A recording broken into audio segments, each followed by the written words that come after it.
Assalamualaikum warahmatullahi wabarakatuh. Perkenalkan, nama saya Nabila Eprilia Putri dari kelas manajemen 22C.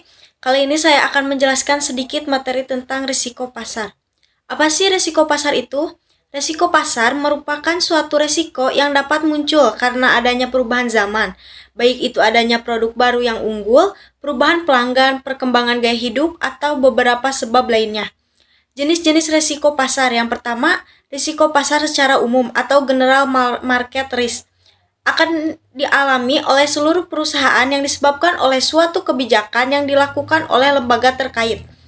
Kedua, risiko pasar secara spesifik atau specific market risk menjadi suatu bentuk risiko yang hanya akan dialami secara khusus pada satu sektor saja.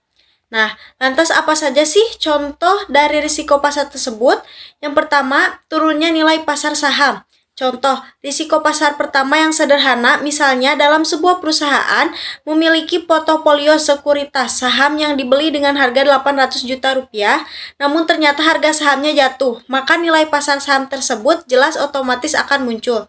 Kedua, kebijakan tight money policy. Contohnya Risiko pasar selanjutnya adalah ketika bank sentral di suatu negara mengaplikasikan kebijakan tight money atau kebijakan uang ketat dengan berbagai macam instrumennya.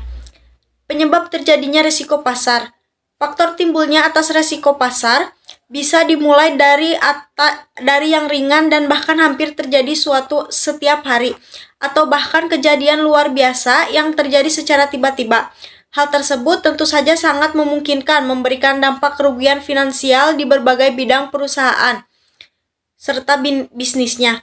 Namun, yang paling umum biasanya adanya sentimen, baik itu dalam bentuk sentimen negatif atau bahkan sentimen positif. Pemicu atas sentimen tersebut beragam, seperti adanya isu ekonomi, akuisisi, perusahaan, atau bahkan terjadinya suatu kasus viral di sosial media. Selanjutnya, ada jenis-jenis risiko usaha selain risiko pasar. Yang pertama, ada risiko keuangan. Keuangan menjadi hal penting dalam membangun sebuah usaha, maka keuangan jelas termasuk dalam risiko usaha. Kedua, risiko permodalan menjadi suatu risiko yang mungkin muncul atas penjualan yang tidak meningkat sehingga membuat kerugian dan tentu saja membuat keadaan modal jadi bermasalah. Ketiga, risiko perusahaan. Ya, selain risiko pasar, ternyata risiko usaha juga ada risiko perusahaan, seperti misalnya sebuah perusahaan akan memiliki kerjasama dan membuat perusahaan untuk berkembang. Keempat, risiko operasional. Apa sih risiko operasional itu? Risiko yang muncul atas setiap bagian usaha tidak berjalan sesuai dengan fungsi juga perannya. Terjadi risiko operasional ini pun disebabkan karena beragam hal seperti permasalahan SDM atau bahkan inovasi. Kelima, ada risiko teknis. Lalu, jenis risiko teknis usaha selain dari risiko pasar adalah adanya risiko teknis. Biasanya dapat terjadi karena adanya pemicu atas teknis yang diaplikasikan saat produksi barang atau jasa yang dilakukan. Sekian penjelasan dari saya. Terima kasih. Wassalamualaikum warahmatullahi wabarakatuh.